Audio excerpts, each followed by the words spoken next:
제2과 일곱 교회에 보내는 편지 1 요한계시록 2장 주제절 너는 장차 받을 고난을 두려워하지 말라. 볼지어다 마귀가 장차 너희 가운데서 몇 사람을 옥에 던져 시험을 받게 하리니 너희가 10일 동안 환난을 받으리라. 내가 죽도록 충성하라. 그리하면 내가 생명의 관을 내게 주리라. 계시록 2장 10절 말씀. 시작하는 말. 미켈란젤로의 유명한 조각 다윗상에는 이런 이야기가 전해온다. 어느 날 미켈란젤로는 한쪽이 떨어져 나가고 금이 간 대리석 덩이를 발견한다. 대리석 상인이 쓸모가 없다고 버리다시피 한 물건이었다. 미켈란젤로는 그 대리석을 헐값에 샀다. 그리고 깨진 것과 금이 간 것을 잘 이용하여 최고의 명작인 다윗상을 조각했다는 것이다. 우리의 인생에도 때로는 거친 풍파가 밀려올 때가 있고 시련이 많으며 깨져버리고 금이 가서 절망할 때가 있다. 그러나 우리를 하나님의 손에 맡기면 우리는 그 모든 흠에도 불구하고 불멸의 명작이 된다. 이것이 신앙의 위대함이요 아름다움이다. 일곱 교회에는 고난이 많고 핍박이 끝이 없었다. 그러나 일곱 촛대 사이를 다니시며 하나하나 세심하게 우리를 돌보시는 그리스도가 계신 이상 아무리 무서운 역사가 진행되어도 우리는 두렵지 않게 된다. 참고 요한계시록 2에서 3장에는 일곱 교회의 이름을 들어 각각 그 교회에 붙인 편지가 기록되어 있다. 성경에 있어서 7은 완전을 의미하는 숫자이다. 우리가 이 편지를 자세히 검토해보면 그 하나하나가 당시 소아시아에 산재하고 있던 교회에 대해서 가장 적절한 칭찬이요, 질책이요, 또한 경고였다는 것을 알 수 있다. 일곱 교회의 의미. 일곱 개의 편지가 단순히 그 당시에 이들 일곱 교회에만 주어진 것이라고 문자적으로 해석하는 것은 편지의 영감적이고도 예언적인 내용들을 간과하는 것이다. 일곱 개의 편지들을 자세히 보면 각각 다음과 같은 7가지 특징을 가지고 있는 것을 볼 수 있다. 즉, 1. 편지서의 머릿말에 수신자를 명시하고 그 교회를 향하신 각각 다른 예수 그리스도의 모습이 나타남. 2. 교회의 믿음에 대한 칭찬. 3. 교회의 잘못에 대한 책망. 4. 열렬하고 동정과 권위에 찬 권면. 5. 교회에 필요한 경고. 6. 사명의 주의를 촉구하는 가장 엄숙한 권면. 7. 승리한 자에게 그리스도께서 주시는 축복의 약속이다. 일곱 교회 중 에베소와 서머나는 큰 항구 도시였다. 두아디라, 빌라델비아, 라오디게아는 각각의 지역에서 공업과 상업의 중심지였으며 크게 번성하는 도시였다. 리디아 왕국의 수도였던 사대와 부유한 버가모 왕국의 수도였던 버가모는 정치적인 중심지였다. 일곱 교회는 지리적으로도 서로 가까운 거리에 있었다. 인접한 교회 중에서는 80km가 넘는 곳이 없었다. 일곱 도시를 연결하는 편리한 도로가 있었으므로 일곱 교회를 여행하는 것은 크게 어려운 일이 아니었다. 일곱 교회에 보내진 기별은 편지 형식으로 되어 있어 수신자와 발신자가 나타난다. 신약 성경 다른 서신과의 차이점은 발신자이신 그리스도가 수신자의 영적 상태에 따라 각각 다른 모습으로 나타난다는 사실이다. 다음에 칭찬받을 만한 수신자의 영적 상태가 묘사되어 있고 책망과 견책도 그 뒤를 따른다. 그 다음 회개하라는 호소와 아울러 이기는 자에 대한 보상이 약속되어 있다. 에베소, 서머나, 보가모, 두아디라, 사대, 빌라델비아, 라오디게아는 요한 당시 소아시아에 있던 실제 교회들이고 편지도 실제 그 교회들에 보내져 회람되었다고 본다. 그러나 일곱 교회에 보낸 각각의 권면은 어느 한 교회에만 해당되는 기별이 아니고 일곱 교회 전체에 해당되는 권면이다. 또한 요한계시록이 미래에 일어날 일을 요한에게 미리 보여주신 책이기 때문에 일곱 교회는 그 시대뿐 아니라 요한의 시대부터 세상 끝날에 일어날 각 시대 교회들의 특성을 예언적으로 보여주고 있는 것이다. 그렇게 생각해야 할 이유를 설명하면 다음과 같다. 1. 구약성경 다니엘 2장의 신상이 느부갓네살의 때로부터 세상 끝날까지의 세상 역사를 상징하고 있다는 것은 의심할 여지가 없다. 그것이 다니엘서 자체의 해석이기 때문이다. 이것이 또한 요한계시록 해석의 열쇠가 되기 때문에 요한계시록의 전반부, 즉 역사적인 부분을 취급하고 있는 일곱 교회, 일곱인 일곱 나팔도 기록자의 시대로부터 세상 끝까지의 각 시대를 상징한다고 보는 것은 자연스러운 것이다. 2. 서머나 교회는 10일 동안 환란을 당하리라고 경고를 받았는데 그것이 단지 열흘을 가리키지는 않을 것이다. 그렇다면 10일은 예언적으로 계산하면 10년이 되는데 한 교회만 10년 동안 핍박하지는 않았을 것이다. 그러므로 서머나 교회를 한 시대를 대표하는 것이라고 해석하여 서머나 교회 시대에 있었던 10년 동안의 핍박으로 생각하면 문제가 풀린다. 4세기 초 교회는 디오클레티아누스 황제 때 시작된 10년 동안의 박해를 당하였다. 이것은 당시의 역사가 유세비우스도 그의 교회사에 정확히 기록하고 있는 사실이다. 만일 일곱 교회가 당시 소아시아의 실제 일곱 교회만을 나타낸다고 하면 왜 이 경고가 모든 교회에 나타나지 않는가? 그것은 박해가 왔던 것이 서머나 교회라는 장소가 아니라 서머나 교회의 시대라는 시대에 왔기 때문이다. 3. 그리스도가 속히 오신다는 약속은 여섯 번째 교회인 빌라델비아 교회에 보내는 편지에만 나타난다. 특별한 재림운동의 시대를 나타내는 표현이라고 볼 수 있다. 4. 그러나 일곱 교회가 일곱 시대를 나타낸다고 해서 마지막 교회인 라오디게아 교회 외에는 우리와 상관없는 기별인 것이 아니다. 요한이 1차적으로는 이 교회들을 소아시아의 일곱 교회에 보내어 회람시켰다는 사실도 잊지 말아야 한다. 그러므로 일곱 교회의 기별은 각각 오늘날 우리에게 해당되는 말씀이다. 에베소 교회의 기별은 첫사랑을 버린 우리에게 어디서 떨어졌는지를 생각하고 회개하여 처음 행위를 가지라는 권면이요. 버가모 교회에 보내는 기별은 극히 세속적인 세상에 살면서 발람의 교훈에 빠지기 쉬운 우리에게 주시는 경고이다. 라오디게아 교회에 보내는 기별은 마지막 시대에 살면서도 미지근한 신앙을 가지고 있는 우리에 대한 경고이다. 그러므로 일곱 교회에 보내는 권면과 경고는 오늘을 살아가는 우리 모두에게 동시에 해당되는 말씀임을 깨닫고 그 모든 경고와 교훈들을 오늘 나에게 주시는 하나님의 말씀으로 받아들여야 할 것이다.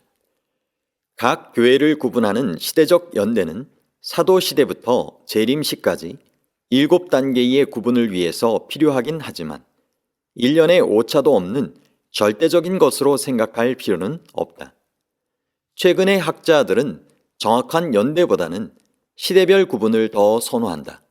즉, 초기교회 시대, 박해 시대, 세속화 및 타락의 시대, 중세 암흑 시대, 종교개혁 시대, 선교 및 재림운동의 시대, 종말 시대 등으로 분류하는 것이다. 에베소 교회에 보내는 기별. 초기 교회 AD 31년에서 100년. 1. 에베소 교회는 어떤 교회인가? 에베소 교회의 사자에게 편지하라. 오른손에 있는 7뼈를 붙잡고 7 금촛대 사이를 거니시는 이가 이르시되. 계시록 2장 1절 말씀. 설명. 7교회 중 첫 번째 교회인 에베소 교회는 고대 소아시아의 유명한 도시 에베소에 세워진 교회였다. 에베소는 그 당시 이집트의 알렉산드리아, 수리아의 안디옥과 더불어 동방에서 가장 크고 중요한 도시였다.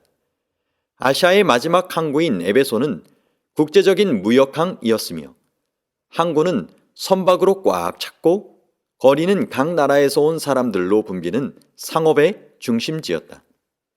온 아시아에서 온 물건들이 이곳에 모였다가 유럽으로 실려갔으며 유럽의 물건들도 이곳으로부터 온 아시아로 팔려 나갔다. 사도 바울은 제2차 선교 여행 중에 이곳에 3년을 머물면서 교회를 세우고 온 아시아에 전도하였다. 에베소는 현재 그 터가 폐허가 되어 유적지로 남아있다. 7교회 중에서 가장 많은 발굴이 이루어진 곳이 에베소다.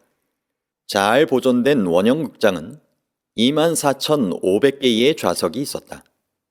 두란노 서원 자리로 알려진 셀수스 도서관, 화려한 기념 건물과 광장, 대규모의 목욕탕과 수세식 화장실 등은 고대의 에베소가 얼마나 번영하던 도시였던가를 말해주고 있다. 에베소의 유적지 근방에는 현지 이름으로 셀주크라고 불리는 작은 마을이 있으며 이 마을의 남쪽으로 요한의 무덤터에 지었다는 성 요한 교회의 유적지가 남아있다.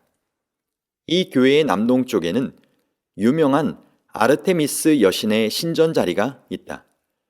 원래는 신전의 길이가 130m였으며 높이 20m의 기둥이 127개나 건물을 바치고 있었지만 지금은 그 화려하고 웅장한 건물 모습은 전혀 찾을 길이 없고 기둥 하나만 남아있어 세월의 무상함을 말해주고 있다.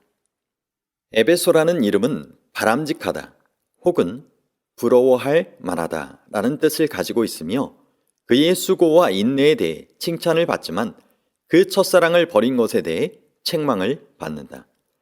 그리고 그리스도께서는 이 교회에 회개하여 처음 행위를 가지라고 권고하신다. 이 기별은 1차적으로는 그 당시 에베소 교회에 보내는 권면이요 우리 모두에게 주시는 기별이지만 역사적으로는 초기 교회 시대, 즉 그리스도의 승천 후부터 마지막 사도인 요한이 죽을 때까지의 시대에 보내는 기별이라고 볼 수 있다.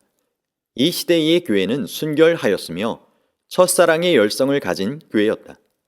그들은 핍박과 고난을 인내하였으며 복음을 전하기 위한 모든 수고를 마다하지 않았다. 7 금초 때는 7 교회를 의미하며 모든 교회를 의미하기도 한다. 에베소 교회에 말씀하시는 오른손에 있는 7뼈를 붙잡고 7 금초대 사이를 거니시는 이는 핍박받는 충성스러운 교회와 그 지도자들을 사랑하시고 친히 돌보시는 예수님의 모습을 잘 묘사하고 있다. 2. 에베소 교회는 어떤 칭찬을 받았는가? 내가 내 행위와 수고와 내 인내를 알고 또 악한 자들을 용납하지 아니한 것과 자칭 사도라 하되 아닌 자들을 시험하여 그의 거짓된 것을 내가 드러낸 것과 또 내가 참고 내 이름을 위하여 견디고 게으르지 아니한 것을 아노라. 계시록 2장 2절로 3절 말씀. 설명. 에베소 교회에 대한 칭찬은 아름답다. 이 교회는 하나님의 일을 위하여 수고를 아끼지 않으면서도 모든 일에 인내하는 교회였다. 에베소 교인들은 또한 건강한 신앙을 가지고 있었기 때문에 악한 자들과 거짓 교리들이 틈을 탈 수가 없었다. 그들은 또한 부지런한 신앙을 가지고 있었다. 오늘날 우리도 하나님께 이런 칭찬을 들을 수 있는 신앙을 가지고 있다면 얼마나 좋을 것인가. 에베소 교회가 대표하는 초기 교회도 복음 전파를 위하여 수고를 아끼지 아니한 교회였다. 비록 네로나 도미티아누스 황제를 비롯한 여러 황제의 핍박을 받아 신자들은 때로 생명까지 위협을 당했지만 그들은 모든 고난을 견디고 복음을 전하는데 부지런하였다. 사도시대 교회는 또한 거짓 이단설이 교회를 공격하고 괴롭히던 시대였다. 그러나 교회는 거기에 굴하지 않고 그들의 거짓을 밝혀내 교회를 굳건히 지켰다. 3. 그러나 에베소 교회는 무엇 때문에 책망을 받았는가? 그러나 너를 책망할 것이 있나니 너의 처음 사랑을 버렸느니라. 계시록 2장 4절 말씀. 설명. 에베소 교회는 바울이 3년이나 눈물로 목회한 교회이다. 그들은 하나님을 순수하게 사랑하고 헌신하였으며 그 주위에 아시아의 7교회를 세우고 어머니 교회가 되었다. 그러나 세월이 흐르면서 이 화려한 세속적인 상업 도시에 세워진 교회는 그 처음 사랑과 열성을 잃어버렸다. 우리도 세월이 흐를수록 처음 하나님을 믿을 때의 순수함과 열성을 잊고 사랑이 식을 수가 있다. 타성에 젖어서 사랑을 잃어버린 신앙은 힘이 없고 생기가 없는 신앙이 되고 만다. 비록 교리에 충실하고 날카롭게 이단설을 가려낼 수 있다 하더라도 사랑을 잃어버린 신앙은 죽어가는 신앙이다. 첫사랑의 교회 에베소 시대도 하나님을 순수하게 사랑했다. 어느 시대보다도 열성과 헌신이 있었다. 핍박과 고난으로 많은 순교자가 나왔지만 그들의 사랑은 식을 줄 몰랐다. 그러나 사도들이 하나둘씩 그들을 떠나고 예수의 재림도 기대한 것과 달리 속히 오지 않자 교회 여기저기에서 이단설들이 고개를 들기 시작했다. 교회는 급속도로 냉각되었고 처음 믿음과 사랑을 버리고 타협과 무관심에 빠지게 되었다. 4. 예수께서 주신 권면은 무엇인가? 그러므로 어디서 떨어졌는지를 생각하고 회개하여 처음 행위를 가지라. 만일 그리하지 아니하고 회개하지 아니하면 내가 내게 가서 내 촛대를 그 자리에서 옮기리라. 계시록 2장 5절 말씀. 설명. 예수께서는 에베소 교회에게 어디서 떨어졌는가를 생각해 보라고 권면하신다. 그리고 회개하여 처음 행위를 가져야지 만일 그렇게 하지 않고 회개치 아니하면 내가 내게 가서 내 촛대를 그 자리에서 옮기리라고 엄숙하게 경고하신다. 회개하여 처음 행위를 가지라는 호소의 말씀은 오늘날의 우리에게도 주신 말씀이다. 우리가 처음 그리스도인이 되었을 때에 순수했던 믿음과 열성을 생각해 보자. 지금이 오히려 처음 믿을 때보다 못하다는 말을 자주 들을 수 있는데 이것은 큰 문제다. 어디서 떨어졌는가를 깊이 생각해 보아야 한다. 참된 신앙이란 날이 가면 갈수록 더욱 신선해지고 더욱 감격스러워지는 상태를 말한다. 만일 우리 신앙이 계속 활력을 잃고 열매를 맺지 못한다면 우리 신앙은 메마르고 마침내 죽어갈 것이고 마침내 내 촛대를 그 자리에서 옮기리라 하신 두려운 말씀이 이루어질 것이다. 초기 교회도 첫사랑의 교회였고 순결한 교회였다. 그리스도를 향한 그들의 사랑에는 생기가 있었고 진심에서 우러난 열렬한 애정 표시가 있었다. 세상은 그들의 모습을 보고 하나님의 살아계심을 알았다. 여러 도시에 교회들이 세워지고 복음은 땅끝까지 전파되는 것처럼 보였다. 그러나 그들은 세월이 흐르면서 초기의 열성과 헌신을 잃어버렸다. 교회 안에 이단들이 생겨났고 불신이 스며들며 처음의 열성과 사랑이 식기 시작하였다. 그때나 지금이나 사랑 없이 의무적으로 하는 신앙생활은 부담스러운 것이다. 5. 에베소 교회가 결점이 있었음에도 불구하고 어떤 면에서 칭찬을 받았으며 그 상급은 무엇인가? 오직 내게 이것이 있으니 내가 니골라당의 행위를 미워하는도다. 나도 이것을 미워하노라. 귀 있는 자는 성령이 교회들에게 하시는 말씀을 들을지어다. 이기는 그에게는 내가 하나님의 낙원에 있는 생명나무의 열매를 주어 먹게 하리라. 계시록 2장 6에서 7절 말씀. 설명. 에베소 교회는 여러 단점을 가지고 있긴 하였으나 하나님과 교회를 해치는 니골라당의 행위는 싫어하였다. 때와 장소를 불문하고 교회 안에는 언제나 니골라당이 있었다. 그렇다면 에베소 교회가 미워하고 하나님께서도 미워하신다는 니골라당의 행위와 교훈은 무엇인가? 그리고 니골라당은 누구를 가리키는가? 요한계시록 2장 15절에 보면 니골라당의 특성을 짐작할 수 있는 암시가 하나 나와 있다. 2장 14절에서 발람의 교훈을 지키는 자들을 책망한 다음 2장 15절에서 이와 같이 내게도 니골라당의 교훈을 지키는 자들이 있다고 말하여 발람의 교훈과 니골라당의 교훈이 같은 것임을 암시적으로 말씀한 것이 그것이다. 그렇다면 발람의 교훈이란 무엇인가? 발람은 이스라엘을 배독케 한 선지자였다. 발람의 교훈은 세상과의 타협이었다.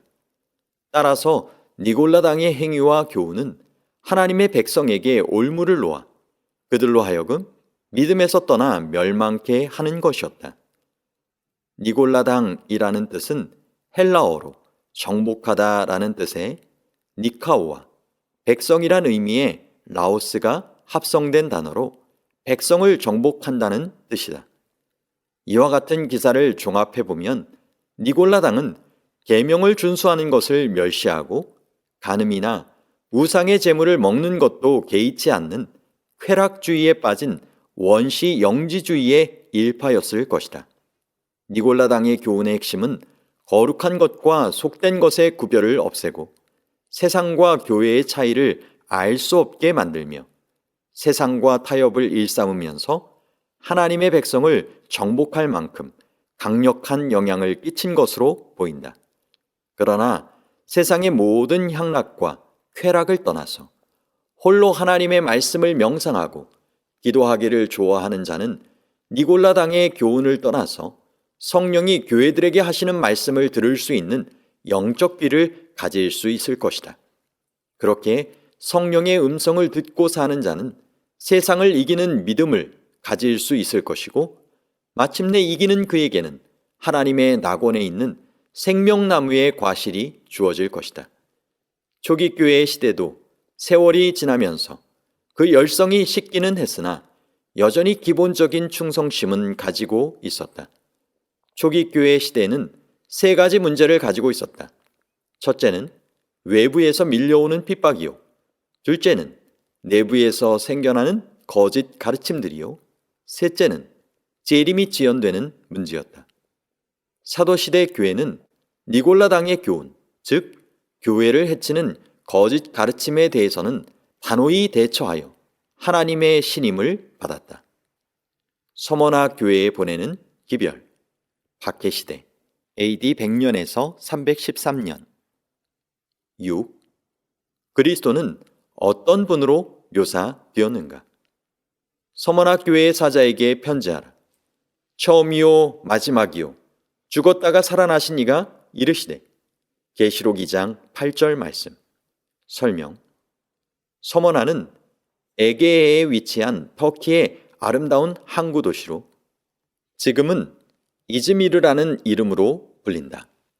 서머나는 BC 1100년경부터 사람이 살기 시작하였으며 BC 800년경 도리아인들의 침략을 받아 그리스로부터 쫓겨난 이오니아인들이 이곳을 점령하고 터키 중서부에 걸쳐 위대한 문명을 건설하였다.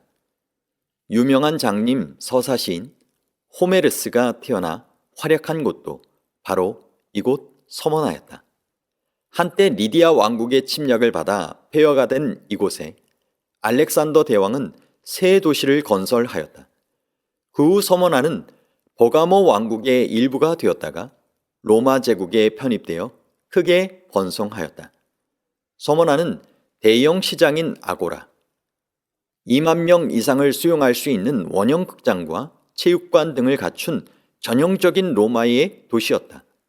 또한 항구 상업 도시로서 발전하여 유대인들이 이곳에 많이 살았고 그리스도인들을 핍박하였으므로 유대인들의 회방에 관한 언급이 있는 것은 이와 같은 맥락에서 이해할 수 있다. 서머나는 비잔틴 제국, 오스만 터키 제국 등의 역사적 변천에도 불구하고 그 지리적인 중요성 때문에 계속 번성하였다. 비잔틴 제국은 도시 곳곳에 기독교적 유적을 남겨놓았으나 아람 및 터키인들의 침략으로 기독교 유적은 거의 사라졌으며 수차례의 지진으로 거의 모든 고대 유적지가 대파되었다. 서머나는 또한 침략자들에 의하여 잔인한 파괴와 핍박을 당한 도시이다. 고트족, 몽골족, 셀주크족, 그리고 십자군들까지 서머나를 침략하여 수만 명의 사람이 목숨을 잃은 곳이 바로 이곳이다. 또한 고대의 서머나 위에 현대의 도시를 건설하였기 때문에 눈으로 볼 수 있는 고대의 유적은 그렇게 많지 않다. 세계 제1차 대전까지도 서머나는 인구의 5분의 4가 그리스도인이었다. 그러나 결국 터키의 다른 도시들과 마찬가지로 이슬람에 굴복하게 되는 운명을 맞았다. 서머나는 모략이라는 뜻이다. 에베소 교회가 1세기 사도시대의 아름다운 초기 교회를 상징한다면 서머나 교회는 곧이어 일어날 극심한 환란을 당하는 2에서 3세기의 고난의 교회를 나타낸다고 볼 수 있다. 즉, AD 100년부터 콘스탄티누스가 그리스도교를 공인하는 칙령을 발표한 AD 313년까지의 시대이다. 모략은 지딕이면 더욱더 짙은 향기를 풍기는 향료다. 서머나 교회는 극심한 고난과 핍박을 당했지만 그러면 그럴수록 더욱더 온 세상에 강렬한 그리스도인의 향기를 발하였다. 이 박해 시대의 교회는 비록 환난과 궁핍을 당하였지만 실상은 영적으로 부유한 교회였다. 그들이 당하는 고난이 크겠지만 죽도록 충성하면 생명의 면류관을 얻을 것이었다. 서머나 교회에 편지하시는 그리스도는 처음이며 마지막이요 죽었다가 살아나신 이시다. 처음이며 마지막이라는 표현은 요한계시록에 자주 나오는 표현으로 하나님의 영원하심과 변함없으심을 말해주고 있다.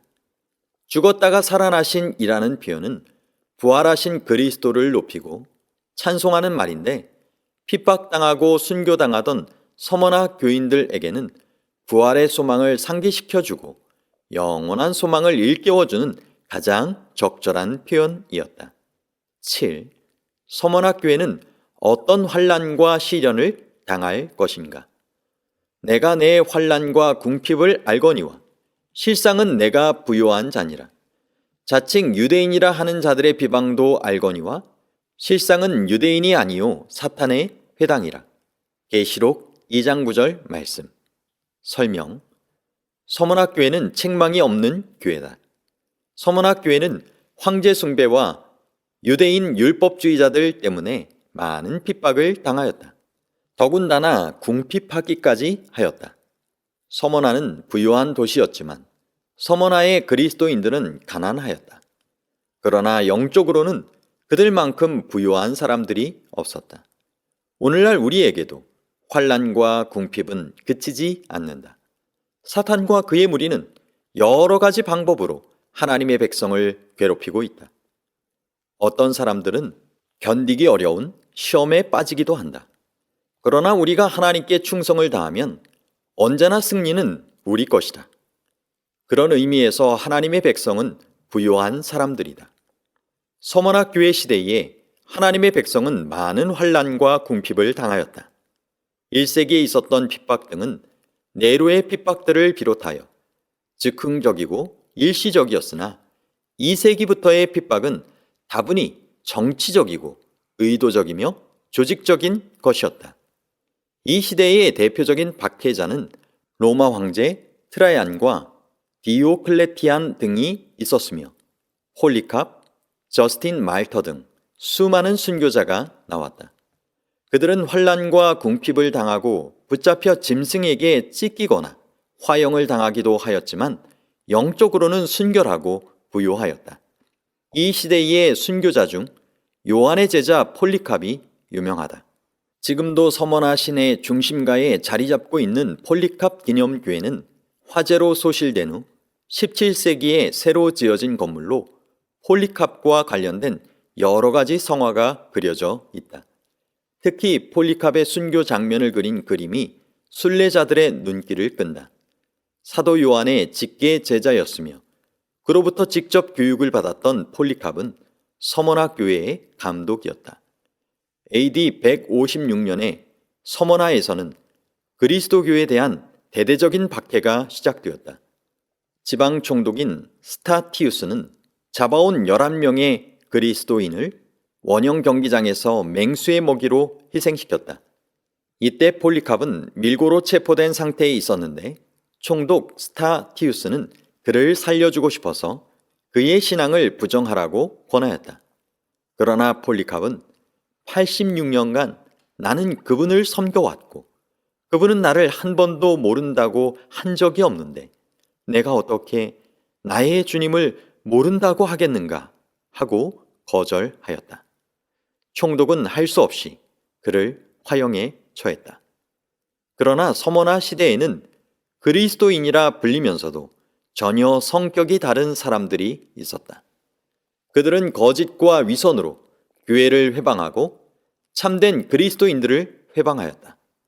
그들은 그리스도인이라기보다는 사탄의 무리였다. 특별히 마지막 시대에도 서머나 교회 시대처럼 큰 환란이 있을 것인데 이런 무리가 참된 진리를 가진 남은 무리를 핍박하고 잡아주는데 앞장설 것이다. 그들은 인류의 안전과 하나님을 위하여 그런 일을 한다고 강변하겠지만 사실은 사탄의 일을 하게 되는 것이다. 오늘날 우리도 믿음에 굳게 서 있지 않고 이기심에 따라 행동하면 자신도 모르게 사탄의 일을 할 수도 있음을 깨닫게 된다. 8. 서머나교회 시대는 얼마 동안 환란을 받을 것인가? 너는 장차 받을 고난을 두려워하지 말라. 볼지어다 마귀가 장차 너희 가운데에서 몇 사람을 옥에 던져 시험을 받게 하리니 너희가 10일 동안 환란을 받으리라. 내가 죽도록 충성하라. 그리하면 내가 생명의 관을 내게 주리라. 계시록 2장 10절 말씀. 설명. 서머나 교회가 환란을 10일 동안 받을 것이라 하였는데 이것은 실제로 11일 리가 없다. 아무리 극심한 환란이라 해도 그것이 10일 뿐이라면 그것을 환란이라고 부를 수는 없기 때문이다. 또 10일이라면 두려워하거나 참지 못할 이유도 없기 때문이다. 대부분의 학자는 10일이란 것은 비교적 짧은 기간을 말하는 그 당시의 표현이라고 설명한다. 손가락을 펴면 10개이기 때문에 10일이란 서머나 교회의 신실함이나 참을성을 시험하는 짧은 기간을 의미한다는 것이다. 그러나 요한계시록이 많은 예언적인 숫자를 사용하면서 10일이란 숫자를 그렇게 특별한 의미 없이 사용했다고 보기에는 문제가 있다. 그러므로 여기서 예언된 10일은 1일을 1년으로 계산하는 예언상의 10일, 즉 10년으로 보는 것이 가장 무난한 해석이라고 본다. 그렇다면 역사상 10년 동안의 극심한 환란이 그리스도인들에게 임한 때가 과연 있었는가? 기독교 역사가 유세비우스는 로마 황제 디오클레시안 때의 핍박에 대해 이렇게 기록하고 있다. 이 시기에 디오클레시안이 시작하여 10년 동안 계속된 박해가 절정에 이르렀다. 10년 동안 박해가 계속되는 동안에 박해자들 사이에는 음모와 내란이 그치지 않았다. 하나님의 선하심으로 말미암아 박해가 시작된 지 8년이 되던 해부터 완화되기 시작하여 10년이 되는 해에는 완전히 종식되었다. AD 303년 디오클레시아는 그리스도인들을 투옥하고 극형에 처할 것이며 교회를 헐어버리라는 칙령을 내렸다. 이 칙령은 AD 313년까지 10년 동안 시행되었으며 그동안 수많은 그리스도인이 지하 묘지로 피난하거나 붙잡혀 원형 경기장으로 보내졌다. AD 313년 3월 콘스탄티누스 황제는 밀라노 칙령을 발표하여 그리스도교의 공인을 선포하였고 그리하여 10년 동안 계속되던 핍박은 끝났다. 9. 충성된 자가 받을 상은 무엇인가? 내가 죽도록 충성하라. 그리하면 내가 생명의 관을 내게 주리라. 귀 있는 자는 성령이 교회들에게 하시는 말씀을 들을지어다. 이기는 자는 둘째 사망의 해를 받지 아니하리라. 계시록 2장 10에서 11절 말씀. 설명. 환난이 밀려올지라도 참고 기도하며 하나님께 충성을 다하는 자는 비록 세상에서는 고통을 당하고 혹은 죽임을 당할지라도 마침내 생명의 면류관을 얻을 것이다. 이것은 하나님의 보증이다. 그러므로 우리가 이 지상에서 당하는 첫째 사망은 두려워할 것이 못 된다. 하나님을 믿는 사람들은 재림의 날 다 부활할 것이기 때문이다. 우리가 정말 두려워할 것은 둘째 사망이다. 둘째 사망이란 마지막 대심판이 끝난 후 이 지구상에 내리는 최후의 심판을 말한다. 그때는 구원의 기회도 다시 없고 부활도 없다. 그러나 참고 이기는 자에게는 둘째 사망도 해를 끼치지 못할 것이다. 버가모 교회에 보내는 기별, 세속화 시대, AD 313년에서 538년. 10. 버가모 교회에 편지를 보내는 분은 어떻게 묘사되었는가? 버가모 교회의 사자에게 편지하라. 좌우에 날선검을 가지신 이가 이르시되. 계시록 2장 12절 말씀. 설명. 버가모라는 뜻은 높은 성, 높다, 혹은 높이 들리워진다 라는 뜻을 가지고 있다. 버가모는 그 당시 소아시아의 정치적 중심지였으며 학문적 중심지이기도 했다. 버가모에는 장서 20만 권을 소장한 도서관이 있어 알렉산드리아 도서관 다음으로 규모가 컸기 때문이다. 버가모는 현재 인구 6만 명 정도의 소도시이며 베르가마라고 불리고 있다. 버가모 지역은 선사시대부터 도시가 형성된 곳이나 도시의 초기 역사에 관해서는 알려진 것이 별로 없지만 BC 420년에 벌써 자체 화폐를 주주한 것으로 보아 BC 5세기에 발달된 도시였던 것으로 보인다. 알렉산더 대왕의 장군이자 후계자 중에 한 사람인 리시마쿠스는 버가모가 천연적 요새에 위치하고 있음을 깨닫고 산의 정상에 성을 쌓고 아크로폴리스를 형성하였다. 리시마쿠스가 죽은 후 버가모 왕국이 탄생하였고 이후 버가모는 로마 시대를 거쳐 비잔틴 시대에 이르기까지 산업과 무역의 중심지로 문화와 의학의 도시로 번영하였다. 이곳의 부의 근원은 농업과 은광, 가축, 양털 직초, 그리고 글씨 쓰는 양피지였다. 양피지는 이곳에서 처음 제조되었다. 그 당시 유메네스 2세에 의하여 창설된 도서관에는 약 20만 권의 책들이 소장되어 있었는데 이집트의 알렉산드리아에서 버가모의 도서관이 알렉산드리아의 도서관보다 커지는 것을 막기 위하여 파피루스의 수출을 금지하자 최초로 양피지를 만들어 사용하게 되었다.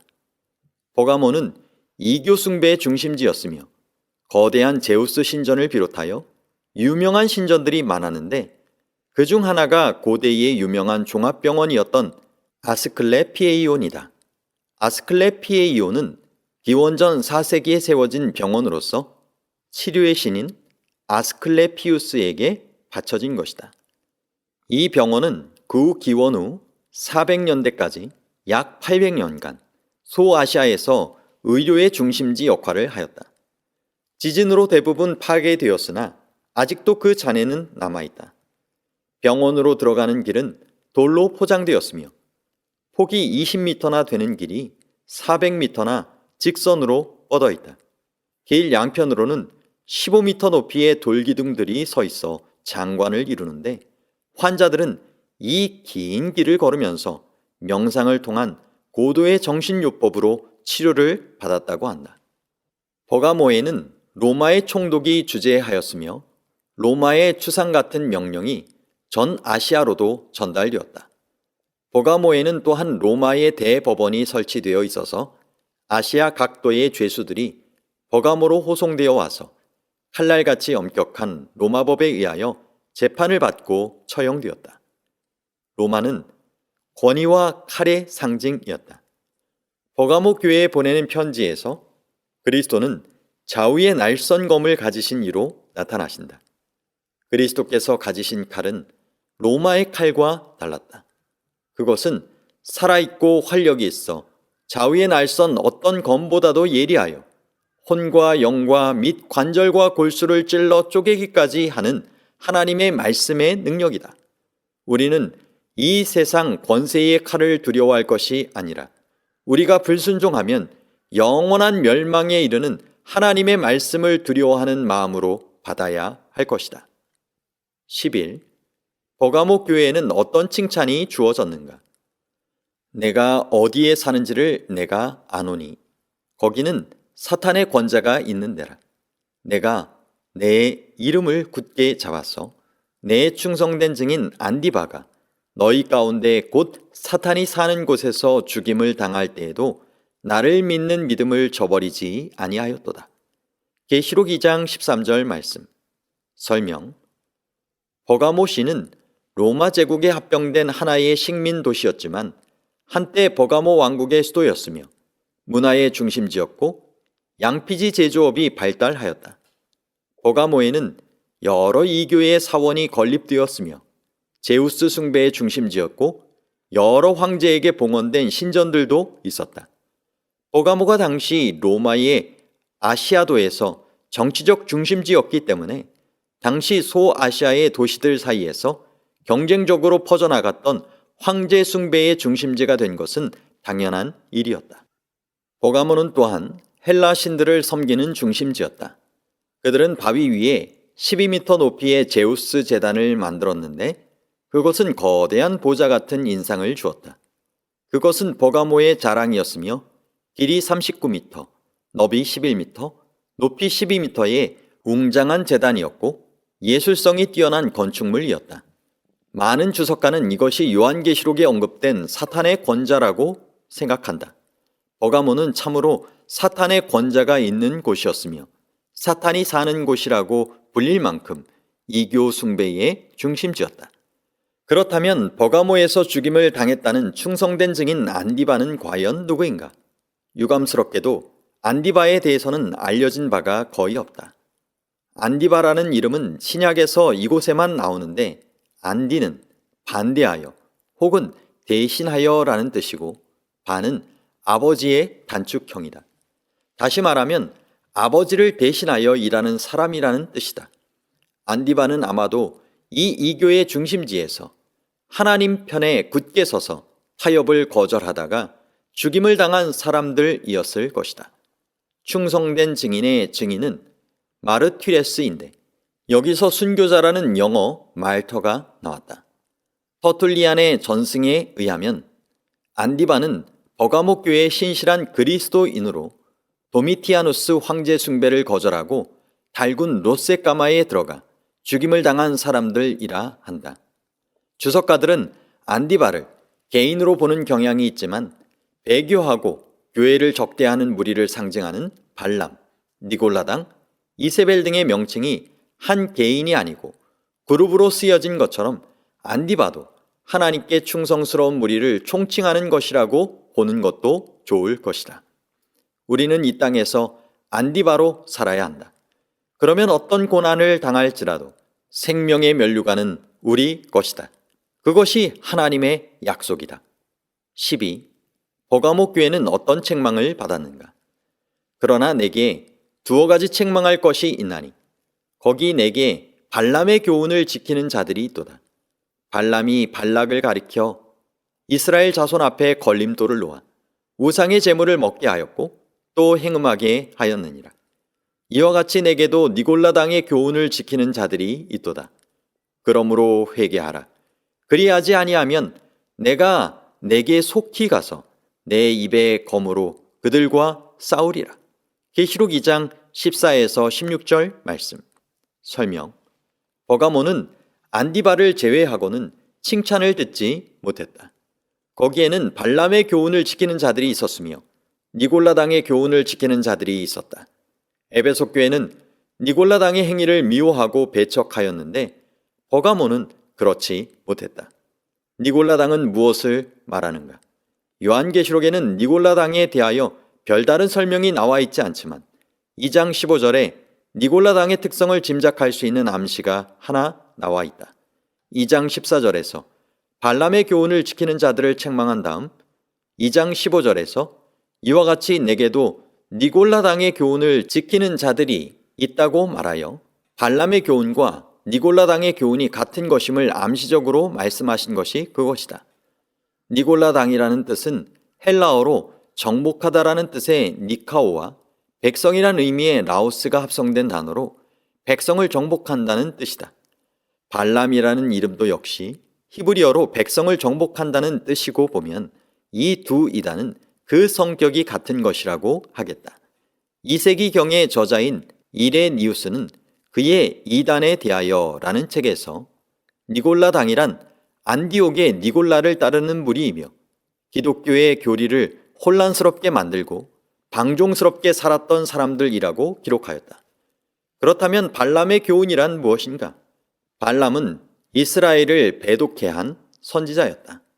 하나님의 선지자 중 한 사람이었던 발람은 모압왕 발락의 뇌물에 마음이 끌려 이스라엘을 저주하고 싶었지만 하나님이 허락지 않으셨다. 그러자 간교한 발람은 이스라엘을 타락시킬 수 있는 방법을 모압 왕에게 가르쳐 주었다. 그것은 아름다운 모압 여자들로 하여금 이스라엘 남자들을 꾀어 우상 숭배에 빠지게 하는 것이었다. 그렇게만 되면 하나님께서 이스라엘에게 진노하셔서 이스라엘 백성을 돌아보지 않으실 것이고 모압이 이스라엘을 두려워할 필요가 없게 되는 것이다. 발람의 이 계교는 적중해서 이스라엘은 모압 여인들을 아내로 맞아들였으며 음란한 우상 숭배에 빠졌고 그 결과 전염병으로 2만 4천 명이 죽임을 당했다. 발람의 교훈은 세상과의 타협이었다. 따라서 니골라 당의 행위와 발람의 교훈은 하나님의 백성에게 올무를 놓아 그들로 하여금 믿음에서 떠나 멸망케 하는 것이었다. 사탄의 위는 고대의 버가모에만 있는 것이 아니었다. 현대의 우상들은 우리 주변에 널려 있다. 우리가 사는 시대에도 도처에 사탄이 지배하고 있는 것을 보게 된다. 이렇게 위험할 때 우리가 승리할 수 있는 방법은 무엇인가? 그리스도의 이름을 굳게 잡고 죽을지라도 예수를 믿는 믿음을 저버리지 않는 안디바 같은 믿음이 필요하다. 역사적으로 버가모 교회 시대는 교회가 서머나 교회 시대의 긴 핍박에서 벗어나 정부의 후원과 자유를 얻은 시기였다. 콘스탄티누스 황제는 AD 313년 밀라노 칙령을 통하여 그리스도교를 공인하고 교회에 많은 특권을 주었다. 그러나 권력의 비호를 받은 교회의 번영과 자유는 또한 타락의 시작이었다. 로마의 황제가 교회를 비호하는 데에는 여러 가지 정치적 이유들이 있었다. 그가 기독교의 후원자가 된 것은 단순히 호감 때문만은 아니었다. 광대한 로마 제국을 효과적으로 통치하려면 어떤 통일된 이념이 필요하다는 것을 황제는 잘 알고 있었다. 그는 기독교를 사용하여 그 일을 이루기로 결심했다. AD 313년 콘스탄티누스 황제는 밀라노 칙령을 발표하여 기독교를 합법적인 종교로 인정하고 교회와 성직자들에 대하여 군 복무와 세금을 면제하였을 뿐 아니라 각종 특혜를 주기 시작하였다. 자연히 박해는 끝나고 국가 권력과 교회는 호의적인 관계를 유지하게 되었다. 그러나 세상과의 타협은 교회의 축복이 아니라 재앙이 되었다. 국가는 교회에 특권들을 주는 대신 교회에 대하여 일정한 양보를 요구하였고 교회도 그것을 거절하기 어렵게 되었던 것이다. 그것이 세상의 법칙이다. 콘스탄티누스 황제는 효과적인 통치를 위하여 로마 제국 내에 있는 여러 이교와 기독교와의 조화를 시도했다. 종교의 화합에 제일 걸림돌이 되는 것은 예배의식과 예배일이 다른 것이었다. 그는 많은 변화를 시도했지만 그 중에서 대표적인 것은 예배일을 성서적 안식일인 토요일에서 이교들의 태양 숭배의 제일인 일요일로 바꾸는 법을 공포한 것이다. 그것은 성경 말씀을 짓밟고 계명을 무시하는 엄청난 배도였다. 인간이 어찌 감히 하나님의 말씀을 바꿀 수가 있단 말인가? 그것이야말로 하나님의 권위에 정면으로 도전하는 참남된 행위가 아니었던가? 그러나 교회는 이미 저항 능력을 상실하고 있었다. 교회는 이 말도 안 되는 세속적 결정을 오히려 신학적으로 지원하고 교리화하였다. 안식일 대신에 일요일을 지키도록 한 AD 321년에 콘스탄티누스 황제의 법령은 다음과 같다. 존경할 만한 태양의 날에 도시에 거주하는 행정관들과 백성은 쉬도록 하며 모든 작업장은 문을 닫도록 하라.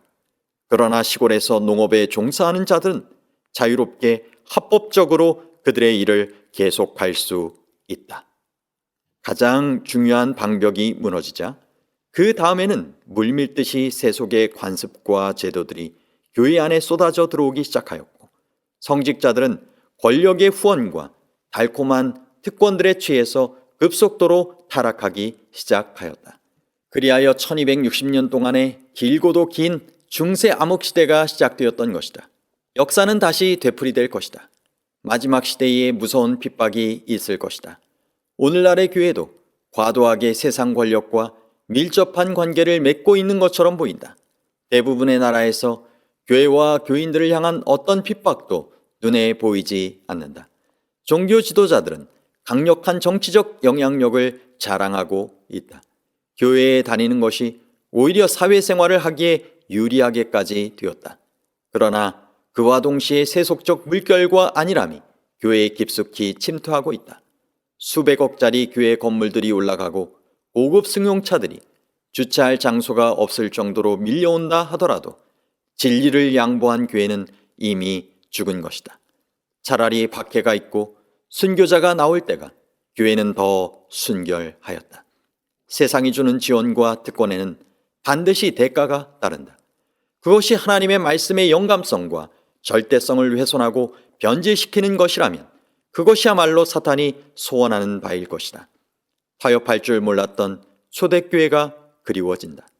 박해를 받았으나 꺼지지 아니하고 핍박을 당했으나 더욱 타올랐던 순결한 신앙의 불꽃들.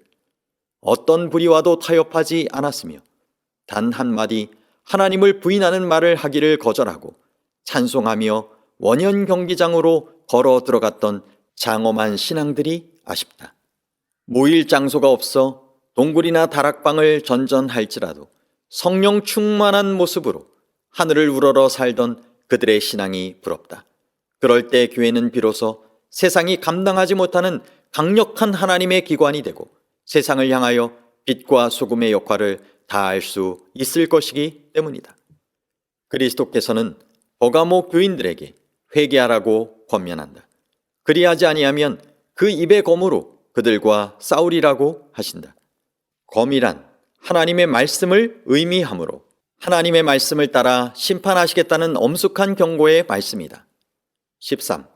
버가모 교회에 주시는 상급은 무엇인가? 귀 있는 자는 성령이 교회들에게 하시는 말씀을 들을지어다. 이기는 그에게는 내가 감추었던 만나를 주고 또 흰 돌을 줄 터인데 그 돌 위에 새 이름을 기록한 것이 있나니 받는 자 밖에는 그 이름을 알 사람이 없느니라. 계시록 2장 17절 말씀. 설명. 버가모 시대 같은 세속화 시대, 원칙이 무너지는 타락한 시대에 하나님 편에 우뚝 서서 충성을 다하고 온갖 회유와 박해를 이겨내는 자에게는 상으로 감추었던 만나와 흰 돌을 줄 것이라고 하였다. 감추었던 만나는 무엇인가? 만나는 이스라엘 백성에게 하나님께서 40년 동안이나 은혜로 주셨던 생명의 양식이다. 그것은 어떠한 장소, 어떠한 상황에서도 그들을 살피시며 구원하시겠다는 하나님의 보증이기도 하였다. 만나는 광야 생활이 끝난 후에는 법궤 안에 감추어져 지성소 안에 보관되었다. 예수께서는 자신을 만나, 즉 하늘에서 내려온 산떡으로 소개하셨다. 그러므로 감추었던 만나는 예수 그리스도 자신이시다. 그러므로 세상의 풍조에 휩쓸리지 아니하고 순결을 지킨 하나님의 자녀들은 무엇보다 가장 귀한 보물인 예수 그리스도를 얻게 될 것이다. 흰돌은 무엇인가? 요한계시록 전체를 통하여 흰색은 영광과 승리와 순결의 상징이다. 하나님의 보좌도 흰색이다. 요한계시록에서는 흰색이 항상 그리스도나 혹은 그리스도와 관련된 무엇을 나타내고 있다. 높임을 받으신 그리스도의 머리와 털은 희기가 흰 양털 같았다. 진실한 신앙인들은 새 이름을 기록한 흰 돌을 받으며 또 그들은 흰옷을 입는다. 24 장로들도 흰옷을 입으며 순교자들과 셀 수 없는 큰 무리도 모두 흰옷을 입었다.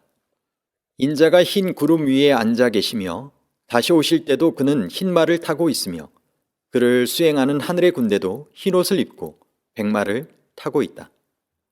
고대의 재판정에서 흰 돌은 무죄를 가리는 투표의 도구로 쓰여졌으며 운동 경기에서는 최종 승리자에게 수여되는 메달로 쓰였다. 그 돌 위에 기록된 새 이름은 새로운 인격과 새로운 관계를 의미한다. 이제는 그전 사람이 아니다. 새로운 피조물이 된 것이다. 오늘날 세속적인 타락한 세상에서 하나님의 진리에 굳게 서서 흔들리지 아니하는 사람들은 마침내 새 이름이 새겨진 흰 돌을 승리와 구원의 표로 하나님께 받게 될 것이다. 두아디라 교회에 보내는 기별. 암흑시대 AD 538년에서 1517년. 14. 두아디라 교회에서는 그리스도의 모습이 어떻게 묘사되었는가? 두아디라 교회의 사자에게 편지하라. 그 눈이 불꽃 같고 그 발이 빛난 주석과 같은 하나님의 아들이 이르시되. 계시록 2장 18절 말씀. 설명. 두아디라는 다른 6도시에 비하여 별로 이름이 없는 도시다. 현재는 아키사르라고 불리우는 현대 도시 밑에 파묻혀 있다. 두아디라란 이름의 뜻은 수고의 향기라고 알려지고 있다. 모직, 피역, 도자기 제조, 염색업 같은 제조업이 발전하였으며 주석의 재련업으로도 유명하였다. 일부 계급은 부유하였으나 대부분의 근로자들은 최저임금으로 근근히 살아가고 있는 가난한 도시였다. 그러나 두아디라 교회는 7교회 중에서도 가장 긴 편지를 받고 있다. 그만큼 이 교회를 향하신 하나님의 관심이 지대하신 까닭이다. 바울이 유럽의 첫 성읍 빌립보에 도착했을 때 유대인의 회당이 없어서 안식일에 강가에 나가 외롭게 예배를 드린 일이 있었는데 그때 바울을 만나 침례를 받은 누디아라는 여자가 바로 두아디라 출신 자주장사였다. 두아디라 교회는 아마도 이 여인으로 말미암아 세워졌을 것이다. 두아디라는 특히 붉은색과 자주색의 염색으로 유명했는데 중세 암흑시대 로마 교황과 고위 성직자들의 예복이 자주 색깔이었음은 의미심장하다. 특히 요한계시록 17장의 음녀가 자줏빛과 붉은빛 옷을 입고 나타나는 것은 흥미로운 일이다. 두아디라 교회 시대는 역사적으로는 중세의 암흑시대에 속한다.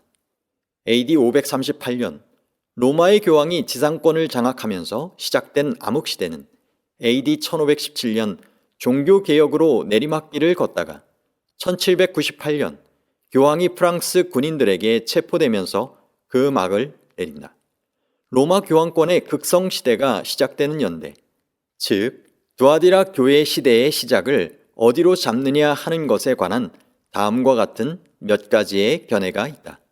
1. AD 476년 로마의 멸망이 교황권의 극성을 가져왔다. 2. AD 496년 프랑스 왕 클로비스가 회심했다. 3. AD 538년 절대적인 교회 권력을 교황에게 주는 유스티니아누스 칙령이 효력을 발휘했다. 그중 AD 538년을 로마 교황권의 극성이 시작되는 기산점으로 잡는 것이 가장 합리적이며 성경상의 연대 계산에도 일치한다. 로마 교황권의 대낮은 세계의 밤중이었다. 그 암흑 기간 동안 많은 충성스러운 성도들이 로마 교황의 박해를 받아 화영주와 형장의 이슬로 사라졌다. 타락한 로마 교황권에 저항한 왈덴스인들을 비롯한 개혁자들은 깊은 골짜기와 어두운 토굴에서 그들의 신앙을 이어왔으며 체포된 사람들은 악명 높은 종교재판소에서 그들의 신앙을 포기할 것을 강요받았다. 이런 두아디라 교회에 그리스도는 그 눈이 불꽃 같고 그 발이 빛난 주석과 같은 하나님의 아들로 나타난다. 요한계시록에 하나님의 아들로 표현된 곳이 이곳밖에 없다. 거짓 선지자 이세벨에 대항하여 하나님의 아들이 맞서고 있다. 이것은 긴 암흑 세월 동안 온갖 박해를 당하는 성도들을 위로하시는 그리스도의 모습을 적절히 표현하는 것이다. 그리스도의 눈은 어떤 암흑도 꿰뚫고 마는 불꽃이다. 그 눈은 성도들이 당하는 모든 억울한 사정과 그들에게 행해지는 불의들을 낱낱이 보시며 진노하신다. 재련소에서 나오는 빛나는 쇳물이 그 앞을 가로막는 모든 것을 태워버리는 것처럼 그리스도께서 가시는 곳은 모든 장애물이 사루어져 없어지고 만다. 15. 두아디라 교회에 보내는 칭찬과 책망은 무엇인가? 내가 내 사업과 사랑과 믿음과 섬김과 인내를 아노니 내 나중 행위가 처음 것보다 많도다. 그러나 내게 책망할 일이 있노라. 자칭 선지자라 하는 여자 이세벨을 내가 용납함이니 그가 내 종들을 가르쳐 꾀어 행음하게 하고 우상의 제물을 먹게 하는도다. 또 내가 그에게 회개할 기회를 주었을 때 자기의 음행을 회개하고자 하지 아니하는도다. 계시록 2장 19에서 21절 말씀. 설명. 두아디라 교회에 보내는 권면은 7교회 중에서 가장 길다. 두아디라 교회는 우선 그들의 사업과 사랑과 믿음과 섬김과 인내 때문에 칭찬을 받는다. 그리고 나중이 처음보다 더 좋게 발전하는 교회였다. 그러나 위험은 자주 내부에서 일어난다.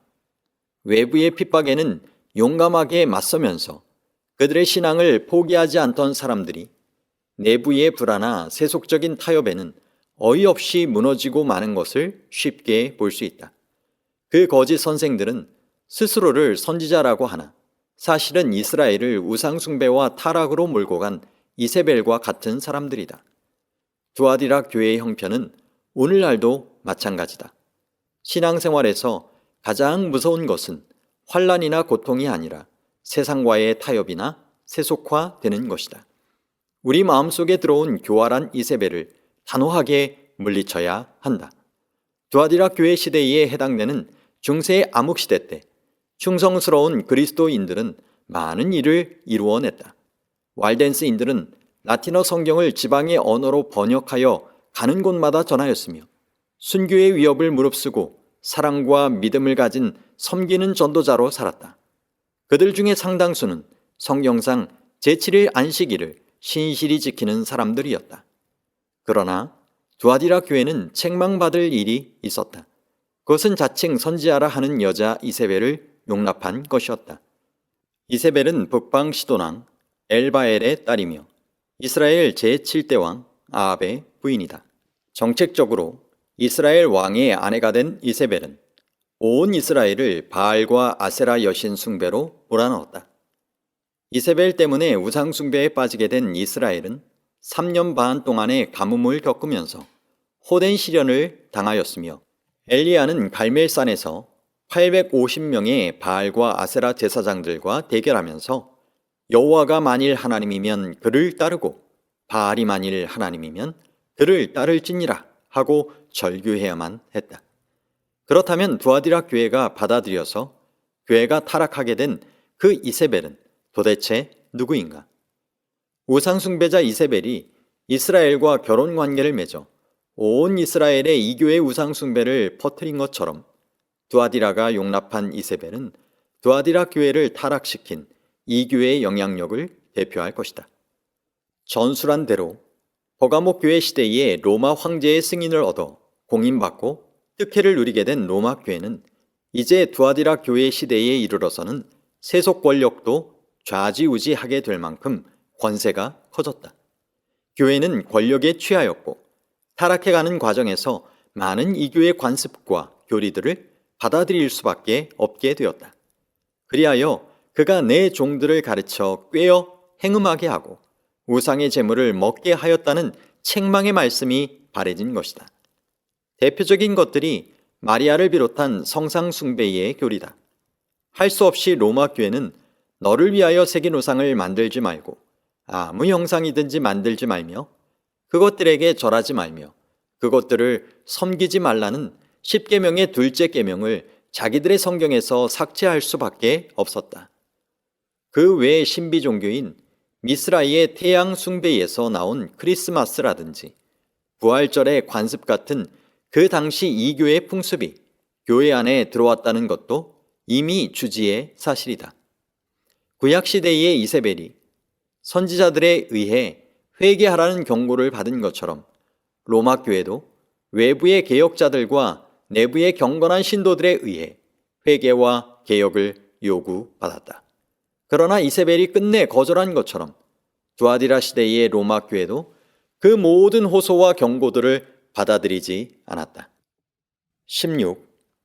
회개를 거절하는 그들에게 어떤 벌이 임할 것인가? 볼지어다 내가 그를 침상에 던질 터이요 또 그와 더불어 간음하는 자들도 만일 그의 행위를 회개하지 아니하면 큰 환난 가운데에 던지고 또 내가 사망으로 그의 자녀를 죽이리니 모든 교회가 나는 사람의 뜻과 마음을 살피는 자인 줄 알리라. 내가 너희 각 사람의 행위대로 갚아 주리라. 계시록 2장 22에서 23절 말씀. 설명. 하나님께서는 세상과의 타협을 싫어하신다. 침상에 던진다는 것은 무엇을 말함인가? 그것은 고통의 침상이요 병자의 침상이다. 타락한 세상이나 교회를 따르고 그의 혼합된 교리에 동조하는 사람들도 결국 큰 환난을 당할 것이다.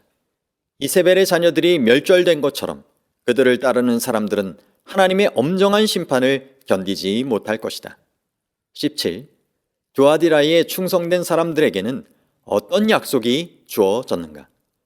두아디라에 남아있어 이 교훈을 받지 아니하고 소위 사탄의 깊은 것을 알지 못하는 너희에게 말하노니 다른 짐으로 너희에게 지울 것은 없노라.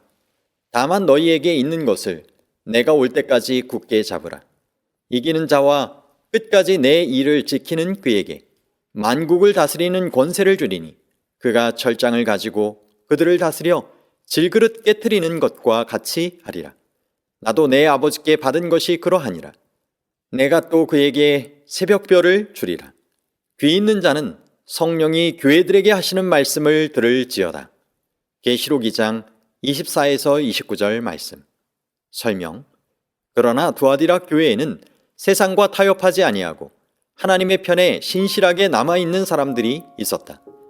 그들은 사탄의 깊은 것을 알지 못하는 사람들이었다. 여기서 알지 못한다라는 헬라어는 직접 관계를 통해 체험하지 않는다는 뜻이다. 하나님께서는 그 신실한 사람들에게 만국을 다스리는 권세를 약속하셨다. 또한 그들은 새벽별을 받을 것이다. 신실한 하나님의 백성은 그리스도와 함께 만국을 다스리는 권세를 받을 뿐만 아니라 그리스도와 특별하고도 깊은 관계를 갖게 될 것이다. 이세벨 시대의 이세벨의 우상 숭배 정책에 동조하지 않고 하나님을 위하여 통탄하고 순결을 지킨 사람들이 있었던 것처럼 두아디라 교회 시대에도 교회의 부패를 슬퍼하고 경고하다가 핍박을 당한 많은 경건한 무리가 있었다. 그들은 이탈리아와 프랑스의 궁벽한 알프스 산중으로 피하여 성경을 번역하고 전하며 제7일 안식일을 준수하고 성경 말씀대로 순종하며 살기로 결심한 사람들이었다. 그들에게 그리스도께서는 더 이상의 것을 요청하지 않으시고 다만 그 순결한 신앙을 재림 때까지 굳게 잡고 있으라고 권면하신다. 쫓기고 핍박을 당하면서도 끝까지 참고 충성을 다한 사람들은 마침내 만국을 다스리는 권세를 받게 될 것이다. 이것은 그리스도의 재림 후 성도들이 1000년 동안 왕노릇할 것을 말씀하신 것이다. 하나님께 순종하고 충성한 사람들에게 주시는 그분의 보상은 상상을 초월할 것이다. 새벽별을 주리라는 말씀은 무엇을 의미하는가? 성경에서 새벽별은 1차적으로 예수 그리스도를 의미한다.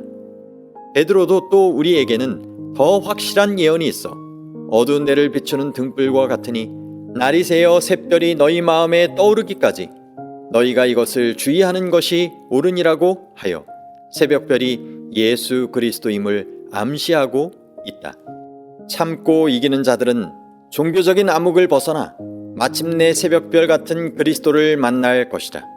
그러나 내가 또 그에게 새벽별을 주리라고 하셨기 때문에 새벽별을 그리스도 자신이 아니라 그리스도께서 두아디라 교회에 두신 훌륭한 지도자라고 생각할 수도 있다. 종교개혁의 새벽별이라고 불리는 위클립이나 루터를 비롯하여 여러 개혁자가 새벽별처럼 떠올라 중세의 암흑을 밝혔기 때문이다. 명상할 문제. 우리가 하나님을 정말 사랑해 본 일이 있는가? 하나님께 대한 우리의 처음 사랑을 지금도 가지고 있는가?